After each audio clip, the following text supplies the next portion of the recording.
This is interesting. It is a policy topic at the heart of the election. But do you have a firm understanding of either candidate's position on this, even if the voting base agrees? Well, first, thank you for having me on today.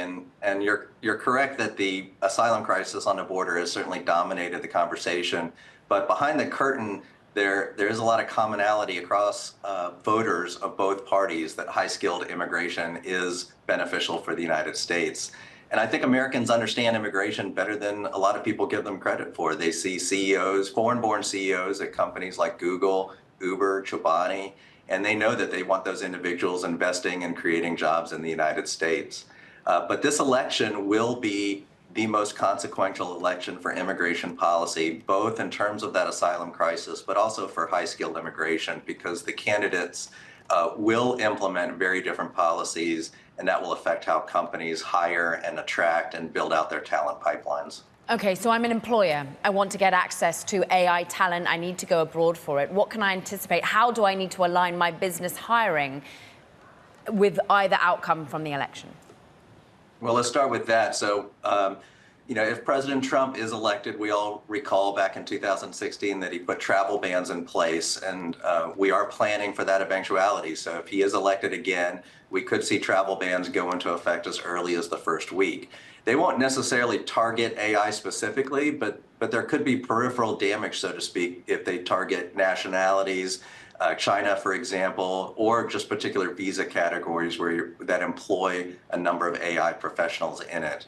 So really, as early as the first week, we could see an impact on the ability to bring new AI talent into the United States. But that's only part of the story. I think approximately 2/3 of graduate students in AI fields are foreign-born. And what we are expecting is that there will be restrictions on the ability of companies to hire foreign-born talent out of U.S. universities. And that's on top of a broken system that already exists today. It's already very difficult to transition someone from a foreign student to a work visa, but it could get worse if Trump is elected. We're just showing this brilliant chart of the top technology companies are the beneficiaries of H-1B visas. Amazon the most and Apple the fewest, based on this data from UCIS. You must know what the companies' attitudes are towards this. How active are they in this election cycle in impressing the importance of skilled labor to either candidate and either party? Well, all the companies have been operating under a dysfunctional immigration system for as long as they've been around. And this isn't the first election that they have to prepare for different scenarios.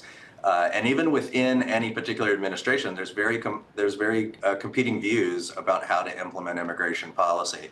So all of them are preparing for both eventualities and putting really the teams and people in place to be able to react. One thing to understand is that if President Trump is elected, a lot of those action plans will get started right away, during the lame duck period of time. There might be a small window to try and get some policies done under a Biden administration during those final few weeks that might be beneficial to those companies. But I think it's best to describe their activity going into this election as preparing for all eventualities. No one, of course, knows for sure how the election is going to play out in a few next week. But the companies are prepared from a workforce perspective. Probably the most difficult challenge for them is the fact that a lot of their foreign workers like to travel over the holidays, like all of us do. And that could be difficult for them to put in place quickly.